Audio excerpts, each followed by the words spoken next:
170, 170. Nays called. 168, 168.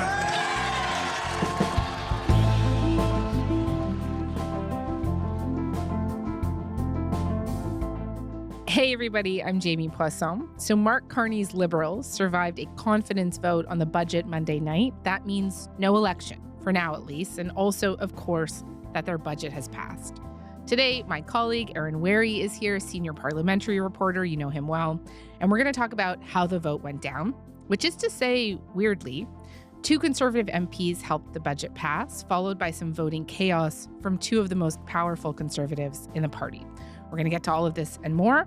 And we're also going to talk about the budget itself a little bit more, including whether or not it signals a new era of Liberal politics. Aaron, hi. Hey, Jamie.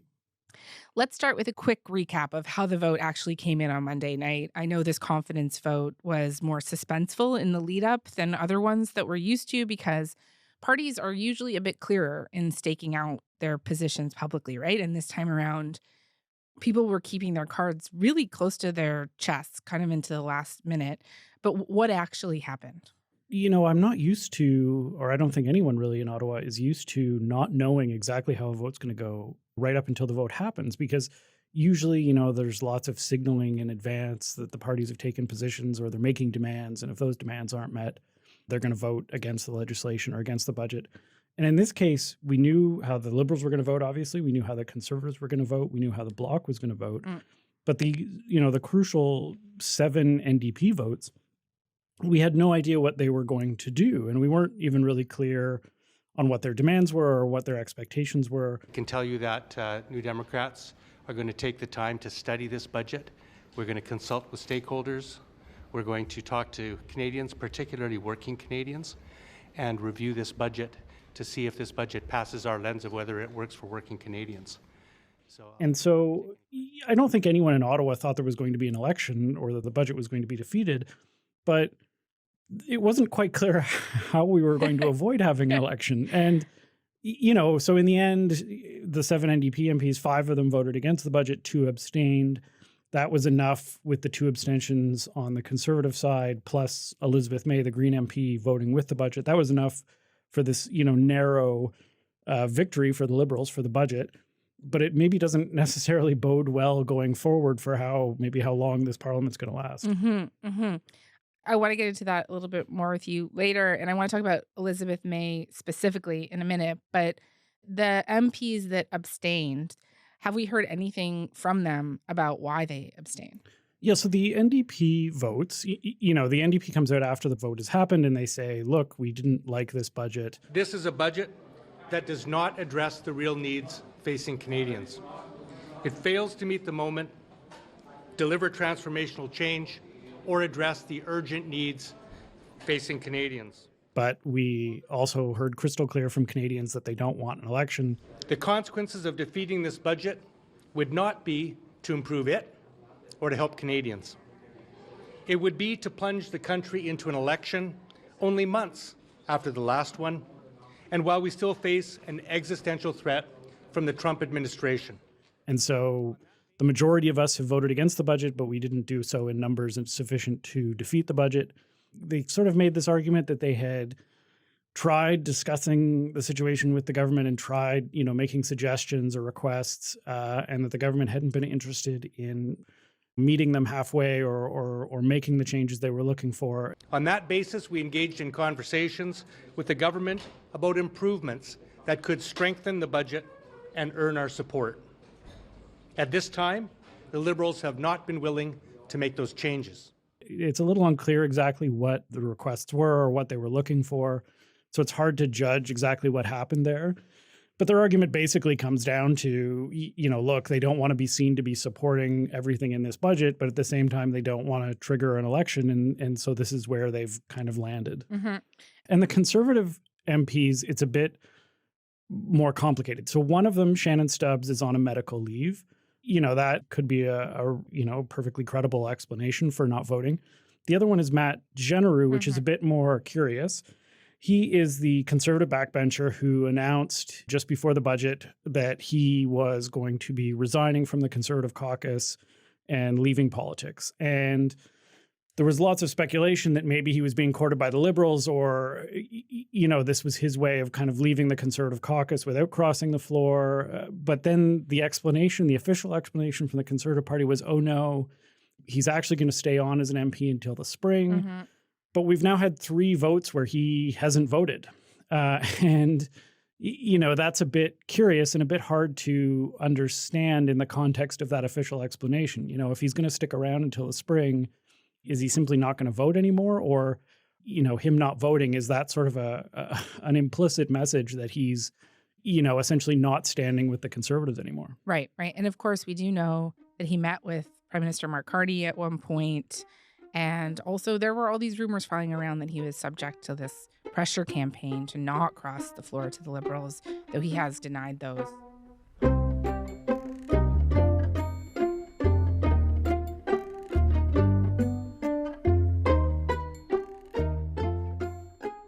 I am dying to talk to you about this moment.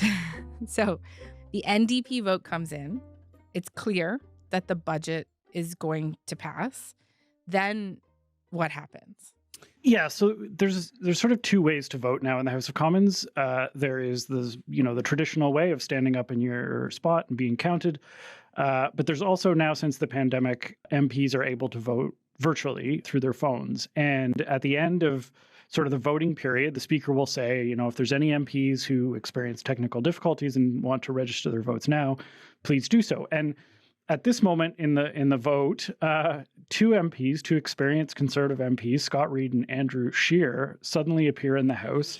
Official opposition House leader has a point. Yes, Mr. Speaker, I had technical difficulty. I would like to vote no.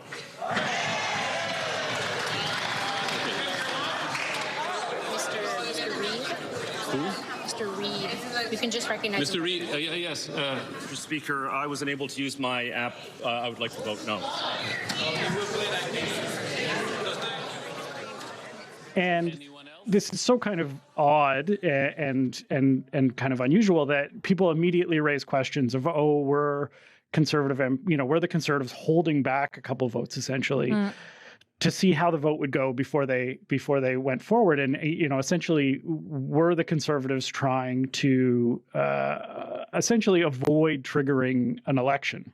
And this leads to today, internet sleuths are going over video footage and thinking that maybe they see Scott Reid and Andrew Scheer behind the curtains in the House of Commons.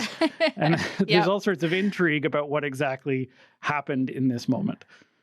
Yeah, and I guess Scheer's chief of staff has added like a bit more information to this mystery. Am I right to say that? Yeah. So there's an official denial that Scott Reid and Andrew Scheer were behind the curtain, and Andrew Scheer's chief of staff has said that he was tied up with a committee meeting across the street from where the House of Commons now is. So that, that may solve that mystery, I guess. It does, there is still this kind of conversation about, did Conservatives really want an election? Did they really want to trigger an election? Because I think regardless of what happened with Scott Reid and Andrew Scheer, it's fair to point out that while the Conservatives opposed the budget, they weren't loudly calling for an election. And if you, sort of look at public polling, if you sort of look at what the situation is politically across the country, you wouldn't say that the Conservatives would be in a particularly advantageous position to go into an election right now. So it's possible that, again, whatever happened with these votes, the Conservatives weren't really, were kind of hoping that the government wouldn't fall this week.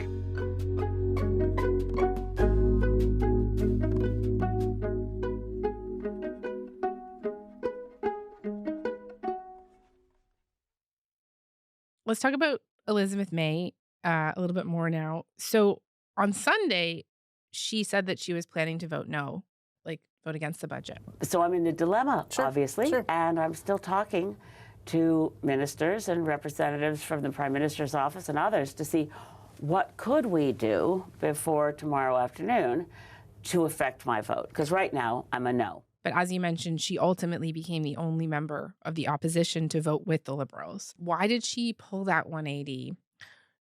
Did she get anything from it? Yeah, so her argument is that she essentially got the Liberals to commit, the Prime Minister himself to commit to pursuing or meeting Canada's international greenhouse gas emission reduction targets, which they had not. Mark Carney himself had never sort of explicitly said he was still committed to meeting those targets. And there was another, again, kind of an odd moment in question period shortly before the vote where Elizabeth May got up during question period, seemingly in a spot that would normally go to a Liberal backbencher, to ask this question and get Mark Carney to state on the record, in the House of Commons that they were committed to this target. Can the Prime Minister agree that it is a deficiency in the budget that our legally binding Paris commitments are not mentioned? Can he confirm here on the floor of this House that in passing this budget, the government is committed to holding to as far below 2 degrees as possible, to funding climate adaptation, to delivering on the nature strategy, and continuing to engage in meaningful Indigenous reconciliation? And that's seemingly what she got out of it. Mr. Speaker, this budget puts us on the path for real results for climate, for nature, for reconciliation. I can confirm to this House that we will respect our Paris commitments for climate change, and we're determined to achieve them. I can confirm with... Again, I think, if you listen to her answer after question period, part of the problem was that she knew no one wanted an election. And so how much leverage she really had, I think, is debatable. And so she at least got this out of it. Against what I had expected to say to you today, I'm going to vote yes. For the country, for the planet, and for my hope in the future. The Liberals can't count on me voting confidence in the government again without delivering on the words I heard. It's not nothing, but I don't know that it's a sort of groundbreaking moment necessarily. Right. So I guess it's not fair to describe her necessarily as some kind of kingmaker, as some kind of power broker. Because she certainly has some power because the gap between what the Liberals have and a majority is so small. There are scenarios where her vote comes into play, but again, it's fairly limited because she again is just one vote. I have been thinking about this idea a little bit more. So we have been talking about these floor crossings recently, Conservatives going to the Liberals, but also we've kicked around the idea that perhaps an NDP MP could also cross to the Liberals. And I'm just wondering, if you were an MP in that parliament right now, do you look at Elizabeth May and think, like, maybe their move for me is to just sit as an independent? Maybe I could just be this lone kind of power broker, some MP kind of anywhere in the country. I mean, I think it's an interesting idea. I think you could make an argument that MPs in this parliament could have real power to use and could have real influence over things. In this particular moment, it might be hard to use that leverage because, again, I think the Prime Minister gives all indications that he understands that Canadians don't want an election and that there's no reason to believe that the Liberals would suffer for an election happening right now. So I don't know that you can necessarily say to the PM, as an independent MP, as anybody, do what I want or I'll vote against this budget, because I think his response would be, go ahead. I'll happily go into an election. But I think there are scenarios, maybe 6 months from now, maybe a year from now, where individual MPs could have a bit more power and could have a bit more leverage to say, hey, I'm willing to vote for this budget if you do X, Y, and Z. And there may be more of a reason for the Prime Minister to look at those considerations. But it does, the entire conversation about floor crossers and the Liberals maybe, trying to bring people over. I mean, that really is animated by the fact that they're just so close to a majority that just one or two MPs moving or voting with the government conceivably could be enough to really advance things.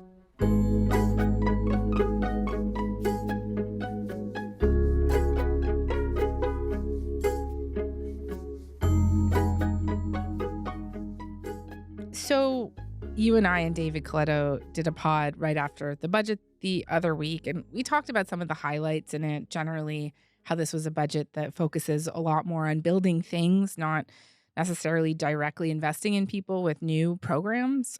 Just as one illustration that I think is telling, the cover of Justin Trudeau's budgets were, I think, often stuff like smiling people and their children, and Mark Carney's is like a literal icebreaker, like a boat.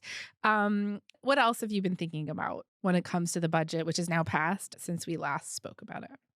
I think the budget produced some pretty divergent reactions, in terms of some people saying it's too much, some people saying it's not enough. I think maybe the most interesting critique we've seen so far came from this Liberal backbencher, Nathaniel Erskine Smith, who's built up a reputation for being very independent-minded and willing to offer criticism of his own side or offer his own thoughts on what the government is doing. And he put out this blog post, I guess, and said, I've seen the budget described as investment-focused, as austerity, as reckless. Can it be all of those things at once? Look, I won't go through all 493 pages. I will spare you from that. But here's a rundown of what I see as the good, the bad, and the ugly from Budget 2025. Raised some interesting points about where it, maybe comes up short, but then also had this kind of joke at the end where he said that he had joked to colleagues that... I joked that it was a pretty good progressive conservative budget. I joked. I'll get flack for that. It's a joke. But hey, some conservatives agree.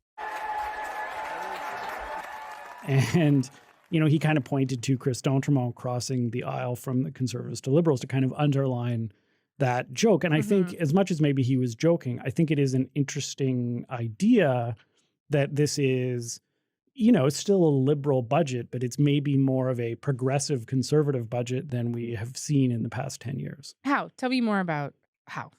The entire idea of this sort of progressive conservative kind of comes from the old, it still exists in in many of the provinces, the old idea of a progressive conservative party, which has come to be regarded as, someone who's economically conservative, but socially liberal, still, believes in smaller government or believes in not overly expanding government, but is still sort of progressive in their social values, still willing to kind of use government in some cases, not necessarily wedded to a very, very strict understanding of conservative ideology. And that party essentially ceased to exist after Brian Mulroney's government. It sort of limps along for a while and then gets subsumed into the modern Conservative Party. And this throwaway joke that Erskine Smith made, it does come after some people have suggested, Mark Carney, yes, he's a Liberal, but he's really kind of an old school progressive conservative in certain ways. And I think that's interesting in the sense that, the Liberal Party in its long history has always been a bit, I guess, flexible in its politics. It's been at times very progressive. If you think about the Justin Trudeau government, it's been more kind of, what people refer to as blue liberals, kind of very business oriented and focused on reducing the deficit. So you think of like Paul Martin's government. And I think putting Mark Carney within that kind of tradition of progressive conservatism is an interesting statement on maybe where the Liberal Party is at and also kind of where the political conversation in Canada has gotten. Because as much as you could say Mark Carney is a progressive conservative, I think it would be hard to say he's a conservative in the kind of Pierre Poilievre model of conservatism. Right. But let me even push back on the idea that it's a progressive conservative government because it's running a $78 billion deficit. It maintains all the social programs, the big ones, introduced Canada Child Benefit, $10 a day childcare, dental care, pharmacare. It's also minimizing cuts to the departments for Crown Indigenous Relations, Indigenous Services and Women and Gender Equality. Like all these other departments have been told to cut 15% and these guys haven't, right? So, I mean, how would you respond to that? I mean, the Conservatives certainly are not talking about it like it's a progressive conservative budget. Right. Yeah. It's definitely hard to say this is a particularly conservative budget because of that big deficit number, because, he's not necessarily going out and slashing taxes. He's not full scale pulling back on some of the social programs that Justin Trudeau's government brought in. But it also kind of gets at sort of the dueling messages of this budget, which is, yes, as you say, on the one hand, it's running a big deficit. There is some conservatism, I guess, in this budget insofar as there's cost cutting. It's very business oriented. It's very focused on sort of economic growth and macroeconomics, but it's also very progressive insofar as, all the social programs, the deficit spending, things like that, aren't even necessarily a departure from what Justin Trudeau did. Yeah. I wonder, would another way to look at the budget be to not really look at it as ideological, but to look at it as something that's more pragmatic than anything else, right? Something that allowed 2 Conservatives to abstain, 1 to cross the floor, and then 2 NDP MPs abstain, and also Elizabeth May vote for it. Yeah, I think that's an interesting way to look at it. And I suspect it's something that Mark Carney would kind of be happy to, have people think of it that way, to say, look, I'm just being pragmatic. I'm not wedded to ideology. I'm looking at what works and what I think will work. And I think he sort of has presented himself in that way, in kind of, talking about, I'm an economist, I'm a business person, I'm not interested in, necessarily politics, I'm interested in what works. I think that responds to probably what some Canadians are looking for right now. I mean, I think the danger is, and I think we talked about this when we did the budget episode, I think always the danger, of course, is that the Conservatives will say, this isn't a conservative enough budget, and progressives will say, well, this isn't a progressive enough budget, and you end up getting kind of pulled apart. But I think if there is sort of a center that exists somewhere in Canadian politics, you can see Carney trying to kind of hit it and to sort of hold together the broader coalition that he's built of both the progressives that Justin Trudeau brought together, the progressives who may fear a Pierre Poilievre government, and the kind of middle of the road, moderate centrists, progressive conservative voters who want a prime minister who's focused on the economy and focused on housing, and want someone who's going to deal with Trump and those kinds of things. And this budget kind of tries, I guess, in a way, to hold that coalition together. Yeah. I would normally end the episode here, but I have to ask you why Richard Gere, the actor Richard Gere, was on Parliament Hill yesterday. Yeah, to add to all of yesterday's drama, People Magazine's Sexiest Man of the Year from 1999, No way. and the star of Pretty Woman was also on Parliament Hill. You picked a heck of a day to come on Parliament Hill with all the drama behind. I didn't realize it, all the drama going on. Are you getting time and reception to talk about the issue of Tibet with Canadian parliamentarians? Everybody seems very interested. There's, I'm showing Sadly, not offering his services as prime minister, but advocating on behalf of Tibet, which is a long-term cause for him. It was a lobbying day on the Hill for people who are concerned about Tibet, and this is a long-standing issue of his, and so that's why he was there. But yes, in the middle of everyone waiting around to see whether we were about to be plunged into an election, Richard Gere was walking around. I love it. Aaron, thank you. Anytime.